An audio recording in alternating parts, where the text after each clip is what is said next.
Hello everyone, good morning. কেমন আছেন সবাই? আশা করছি সকলে খুব ভালো আছেন, সুস্থ আছেন, আর আমরাও বেশ ভালো আছি। আমার আজকের আরও একটি নতুন ভ্লগে আপনাদের সকলকে স্বাগত জানাই। আজ মঙ্গলবার, সকাল এখন 10:30। সকালের বাসি কাজকর্ম সমস্তটাই কমপ্লিট হয়ে গেছে। মুড়ি খাবার খাওয়ার আগে অর্ধেক সবজি কেটে রেখেছিলাম, আর এই যে খাবার পরে বাকি অর্ধেক কেটে নিলাম। আজ সেরকম রান্নাবান্না হবে না, তবে যে কটাই রান্নাবান্না হবে সেগুলো কাটাকুটি করতে একটু বেশি সময় লাগে। এই যে যেমন পাট শাকটা মা বেছে দিয়েছে, তাই নয়তো আমার আরোই সময় লেগে যেত। এমনি যে কোনো সবজিপাতি আমি ভীষণ তাড়াতাড়ি কাটতে পারি, তবে এই যে শাক বাছার কাজটা আমি একদমই পারি না বলতে গেলে, মানে অনেকটাই সময় লেগে যায় আমার। তো পাট শাকটা মা বেছে দিয়েছে, আর আজকে না ওই তিলে পেঁয়াজে হবে। তিলে পেঁয়াজের জন্য ওই ছোটো ছোটো ছাঁচি পেঁয়াজগুলো কাটা হয়েছে। আগের দিন সন্ধ্যাবেলা কাকিমা বেশ অনেকগুলো ছাড়িয়ে রেখেছিল পেঁয়াজগুলো, কারণ ওই ছোটো ছোটো পেঁয়াজগুলো ছাড়াতে অনেক সময় লাগে। বাকি অর্ধেক সকালবেলায় ছাড়ানো হলো, আর তারপর এই ছোটো ছোটো পেঁয়াজগুলো কাটতেও আবার অনেক সময় লাগে। তো ওইসব করতে করতে অনেকটাই সময় লেগে গেল। সত্যি বলতে যে কোনো কাজ একটু বেশিক্ষণ ধরে করতে হলে না, তখন কাজটা করতে একটু বোরিং লাগে। তবে কি আর করা যাবে, কাজটা না করলেও উপায় নেই। তো এই যে দেখুন, এতক্ষণে কাটাকুটি কমপ্লিট হলো। এখন শান্তি করে ভালো মতো ধুয়ে নিচ্ছি সবজি কটা। সমস্ত সবজি কটা ধুয়ে ধুয়ে এই যে কলপাড়ের এক পাশে নামিয়ে নামিয়ে রাখছিলাম। হয়ে গেছে সব কিছুই ধুয়ে নেওয়া। চলুন এরপর সব কিছু একসাথে গুছিয়ে নিয়ে দুয়ার গোড়ার ওই সামনেটাতেই রাখবো, জল ঝরতে দেবো কিছুক্ষণ। কাকিমা ওদিকে গেছে, কাকিমা স্নান করা হয়ে গেছে। তো আমি এরপর যাব স্নান করতে। কাকিমা আবার ভাত বসিয়ে দিয়ে একবার আসবেন, তখন এই সবজি কটা নিয়ে যাবেন, আর সাথে করে বটিটাও নিয়ে যাবেন, কারণ রান্না করতে করতে আবার একবার করে বটিটার দরকার হয়। তো একেবারে নিয়ে যাওয়াই ভালো, নয়তো সত্যি রান্না করতে করতে আবার এধারে আসতে প্রচুর অসুবিধা লাগে। এই যে সমস্ত সবজিপাতি গুছিয়ে দিয়েছি। চলুন একবার দেখাই আজকে কি রান্নাবান্না হবে। ফুলকপি, আলু, আর একটা মতো বেগুন, আর একটা কাঁচকলা দিয়ে ঝোল করা হবে। একটি কাঁচকলা ছিল, সে কারণে ওটাই দিয়ে দিলাম। আর এই যে তিলে পেঁয়াজে হবে, আর এখানে রয়েছে পাট শাক, সেটাও একটু থকথকে করে রান্না হবে। আর এই যে টমেটোর চাটনি হবে। এখানে রয়েছে মশলা করার জন্য পেঁয়াজ, আদা, রসুন। সব কিছুই মোটামুটি গোছানো হয়ে গেছে। চলুন এরপর স্নানটা করে আসি। স্নানের সময় যখন কাচাকুচি থাকে তখন একটু বেশি সময় লেগে যায়, তবে যেদিন কাচাকুচি থাকে না সেদিন অনেক তাড়াতাড়ি স্নান হয়ে যায়। আজ যেমন একটা দুটো কাচাকুচি ছিল, এই যে নাইটিটাও কাচা ধোয়া করে নিয়েছি, আর শাড়িটাও কাচা ধোয়া করেছি। এতে করে অন্য দিনের তুলনায় আজ একটু বেশি সময় লেগে গেল। আর তারপর দেখুন স্নানের পরে জবটাও সেরে নিয়েছি, ছাদে চলে এলাম। ছাদের উপরে এখন জামা কাপড় কটা মেলে দিচ্ছি। এখন এই 10টা-11টার থেকে এই রোদ্দুরের তাপটা এমন লাগছে যে কি বলবো। চারিদিকটা দেখতে পাচ্ছেন যেন খা খা করছে, এত রোদ্দুর দিয়েছে। আর কটা দিন পরে যে কি হবে সেটা ভেবে ভেবেই আমার একটু ভয় করছে জানেন। সত্যি বলতে আমার শীতকালও খুব বেশি প্রিয় নয়, আবার গ্রীষ্মকালও খুব বেশি প্রিয় নয়। এমন সময় ভালো লাগে এই যে এখন যে সময়টা চলছে। এখন যদিও একটু গরম লাগছে দুপুরে, তবুও সকাল রাত্রি একটু একটু ঠান্ডা ঠান্ডা লাগছে। তো এই ওয়েদারটা আমার ভীষণ ভালো লাগে। শুধু মনে হয় এই রকমই যদি সবসময় থাকতো তাহলে খুবই ভালো হতো। যাই হোক, আমার জামা কাপড় কটা মেলা হয়ে গেছে। এদিকে ঠাকুমার শাড়িটা তুলে নিচ্ছি, কারণ ছাদের উপরে যে কলাইগুলো ছিল সেগুলো আজ উঠানে নামানো হয়েছে, আর ওগুলোই আজকে লাঠি দিয়ে পিটিয়ে পিটিয়ে কলাইগুলো বের করা হবে। আর এতে করে তো গুঁড়ো উঠবে। ঠাকুমা বললো শাড়িটা সরিয়ে দিস, তবে শুকিয়ে গেছে বলে আমি আমার সাথে করে নিয়ে চলে যাচ্ছি। ছাদ থেকে নেমেই চলে এসেছি মাটির বাড়িতে। আর এই বাড়িতে এসে দেখছি কাকিমার আজকে ভাত রান্না হয়ে গেছিলো। তারপর আবার আজও চলে এসেছিল। আসলে ওই যে সবজিপাতি কাটতে কাটতেই তো অনেকটা সময় লেগে গেল। তারপর আবার গেলাম স্নান করতে, আর এতে করে একটু দেরি হয়ে গেল। তো কাকিমার ওদিকে পাট শাকটা হয়ে গেছিল। আমি আসার পরে ফুলকপি আলু সেদ্ধ করতে দিয়েছিলাম। তারপর দেখুন জল ঝরিয়ে ফুলকপি আলু তুলে রেখেছি, আর কাঁচকলা আর বেগুনটা হালকা করে ভেজে নিয়েছি। আর তারপর মশলা করে নিয়েছি ওই ফুলকপি আলু ঝোলের জন্য। মশলাটা এই সময় ভালো মতোই হয়ে গেছে। আরও একটু মতো জল দিলাম, কারণ এই ফুলকপি আলু বেগুন দিয়ে একটু মতো কষাবো। ফুলকপিটা হালকাতেই ভালো মতো সেদ্ধ হয়ে গেছে, তবে আলুগুলো হালকা হালকা ডাঁটও রয়েছে। আর সেজন্যই এই যে ঢাকা চাপা দিয়ে একটু মতো কষিয়ে নিচ্ছি, যাতে করে আলুটা একটু ভালো করে গলে যায়। তবে না, এই যে আলু একদমই সেদ্ধ হতে চাইছে না, আবারও ঢাকা চাপা দিতে হবে বোধহয়। এতবার ঢাকা চাপা দিতে হবে এটা আগেই বুঝতে পেরেছিলাম, আর সেজন্যই কিন্তু কাঁচকলাগুলো এখনো অবধি দিইনি, কারণ কাঁচকলাটা যদি এতবার করে সেদ্ধ করা হয় তাহলে কাঁচকলা একদম গলে যাবে।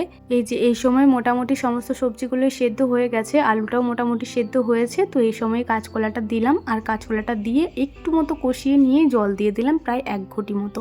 এরপর ঝোলটা হালকা ফুটবে, তারপরে নামিয়ে নেব। পাট শাক করেছে যদিও, তবে সেটা একটু থকথকে করে করেছে, সেজন্যই একটু মতো ঝোলটা করছি, যাতে করে ভাত দিয়ে সবাই খেতে পারে। চলুন ঝোলটা যতক্ষণকে ফুটছে আর আলুগুলো যতক্ষণকে ভালো মতো সেদ্ধ হচ্ছে, ততক্ষণ আপনাদের কিছু কমেন্টের উত্তর দিয়ে ফেলি।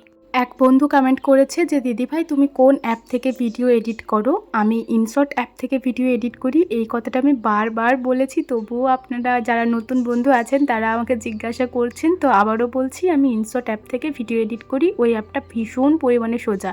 আমার নতুন বন্ধুরা যারা এই সবেমাত্র ইউটিউব চ্যানেল খুলেছেন এবং এডিট সেরকমভাবে করতে পারছেন না, তারা একবার ওই অ্যাপটা ব্যবহার করে দেখতে পারেন। প্রচুর সহজ পদ্ধতিতে ওই অ্যাপটাতে এডিট করা যায়। পরের বন্ধুটি জানতে চেয়েছে যে দিদিভাই তোমার বাড়ি কোথায়? আমার বাড়ি হচ্ছে বাঁকুড়া জেলার একটা ছোট্ট গ্রামে। গ্রামটির নাম হচ্ছে সিমলা। যাই হোক, অনেকক্ষণ থেকেই আপনাদের সাথে কথা বলছি। এদিকে দেখুন আমার রান্নাটা পুরোপুরি হয়ে গেছে, চেখে নিয়েছি, নুন ঝাল সব কিছু ঠিকঠাক আছে। একটু বেশি ঝোল ঝোল করেছি। চলুন এটার পর ঘরেতে রেখে দিয়ে আসি। ওটা রেখে আসার পর কড়াইটা ভালো মতো ধুয়ে নিয়েছি। এরপর চাটনিটা বসাবো। এবছর আমাদের বেশ অনেকটাই টমেটো চাষ করেছে আর বাড়িতে বেশ অনেক টমেটোই রয়েছে। তো বাবা বলছিল যে টমেটো চাটনি করেনি কেন? এমনিতে প্রত্যেক সপ্তাহে বৃহস্পতিবার চাটনি করা হয়, তবে বাবা যখন বলছিল তো আজকেও এই যে টমেটোর চাটনি বসাচ্ছি। একটু ফোড়ন দিয়েছি, 5 ফোড়ন, অল্প সর্ষে, অর্ধেকটা কাঁচা লঙ্কা, আর তারপর দেখুন কেটে রাখা টমেটোটা দিয়ে দিলাম। আর যেহেতু মঙ্গলবার হাটবার, তো বাবা আজকে সকালবেলাতেই টমেটো আর সমস্ত কিছু নিয়ে গেছে। বাবা তো নিয়ে গেছেই, সাথে করে কাকুও আবার গাড়িতে করে বেশ অনেক টমেটো বয়ে দিয়ে এসছে।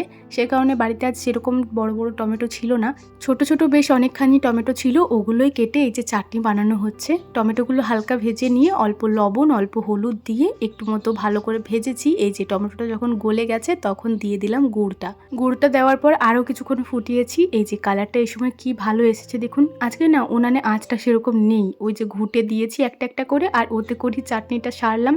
এখনো একটা রান্না আছে, চলুন চাটনিটা আগে ঘরেতে রেখে আসি। ওই রান্নাটা ভাবছি এই যে কাঠের উনানটাতে বসাবো। কয়েকদিন আগেই তো বাবা ওই সর্ষেগুলো ভালো মতো ঝাড়াই করেছে, তো সর্ষের কাঠিগুলো দিয়েই আজকে এই বাকি রান্নাটা করা হবে। আর এই যে তিলে পেঁয়াজটা না একটু হাতে সময় নিয়ে ভালো করে এই যে আগুন জ্বালিয়ে জ্বালিয়ে করতে হয়, মানে উনানে আঁচ যদি না থাকে খুব একটা ভালো হবে না, ওই ঝিমিয়ে ঝিমিয়ে খুব ভালো হয় না।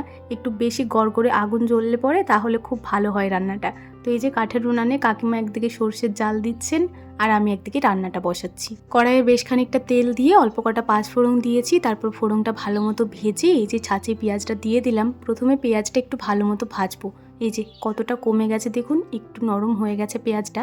এই সময় লবণ আর হলুদ দিয়ে দেবো। একটু বেশি করেই লবণ হলুদ দিচ্ছি, কারণ একটু পরেই তো আবার তিলটা দিতে হবে, তো যাতে করে ব্যালেন্স হয়ে যায়। অবশ্যই আবার চেখে পরে আবারও দেবো। উনানে সর্ষে খাড়ির জালটা কি ভালো জ্বলছে দেখুন। তবে এটারও আবার একটা সমস্যা আছে, সময়ে সময়ে না দিতে পারলেই উনানটা নিভে যাবে আর এতে করে আবার অনেক ধোয়া হবে। আর সেই জন্যই কাকিমা পাশে বসে বসে জাল দিচ্ছেন। লবণ হলুদ দেওয়ার পর পেঁয়াজটা ওই 2 মিনিট মতো ভেজেছিলাম। কড়াইয়ে এই সময় লেগেও যাচ্ছে আর পেঁয়াজটা তো নরম হয়েই গেছে। তো এই সময় দিয়ে দিলাম তিল আর কাঁচা লঙ্কা বাটা। একটু বেশি করে কাঁচা লঙ্কা দিয়েছি যাতে করে ঝাল ঝাল বেশ ভালো হয়।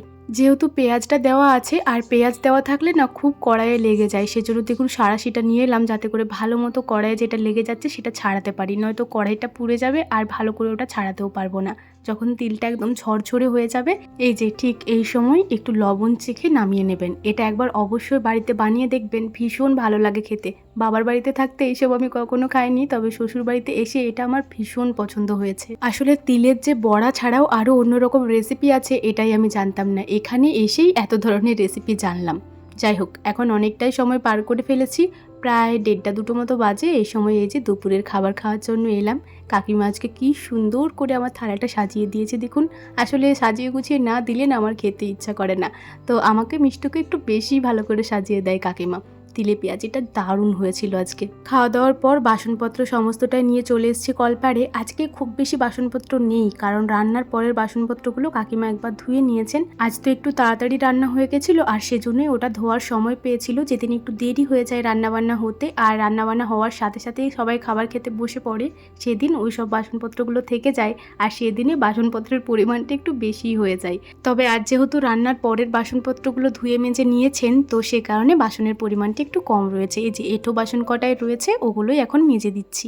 আজ দুপুর থেকেই কারেন্টের একটু সমস্যা রয়েছে। কারেন্ট রয়েছে তবে একদম লো ভোল্টেজে, আর এতে করে না পাম্পও চালানো যাচ্ছে না, ফ্যানও চালানো যাচ্ছে না, শুধুমাত্র লাইটটা হালকা মতো জ্বলছে আর ওই যে ফোনে চার্জ দেওয়া যাচ্ছে। তো এই কারণে পাইপটা নিয়ে এসছে, চালালো, তবে জল তো উঠলোই না। সে কারণে এই যে কাকিমা এখন কলটা পাম্প করে দিচ্ছেন আর আমি এদিকে বাসন কটা মাজার পর ধুয়ে নিচ্ছি এখন। রান্না করার সময় আপনাদের কমেন্টের উত্তর দিতে দিতে আরও একটা কমেন্টের উত্তর দেবো ভেবেছিলাম, তবে সেই সময় আর সময় হয়নি, তাড়াতাড়ি করে আর বলা হলো না। তো এই সময় ওই কমেন্টটা পড়ছি আমি। অনামিকা দিদিভাই কমেন্ট করেছিল যে তুমি তোমার বিয়ের সময় বাবার বাড়ি থেকে আর শ্বশুর বাড়ি থেকে কী কী গহনা পেয়েছিলে ওটা একবার শেয়ার করো।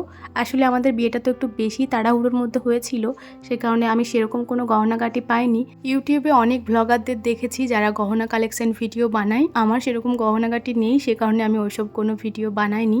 তবে আমার যেটুকু আছে যদি আপনারা দেখতে চান অবশ্যই আমি আপনাদের সাথে একদিন শেয়ার করব।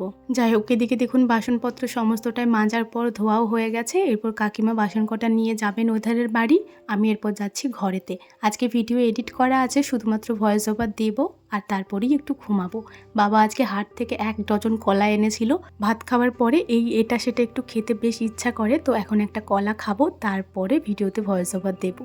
চলুন আজকের ভিডিওটা তাহলে এখানেই শেষ করছি। ভিডিওটি কেমন লাগলো অবশ্যই কমেন্টে জানাবেন, ভালো লাগলে একটি লাইক করে দেবেন এবং সাবস্ক্রাইব করে আমার ছোট্ট চ্যানেলটির পাশে থাকবেন। সবাই ভালো থাকবেন, সুস্থ থাকবেন, সাবধানে থাকবেন। দেখা হবে খুব শীঘ্রই পরের কোন একটি ভ্লগে। আজকের মতো টাটা।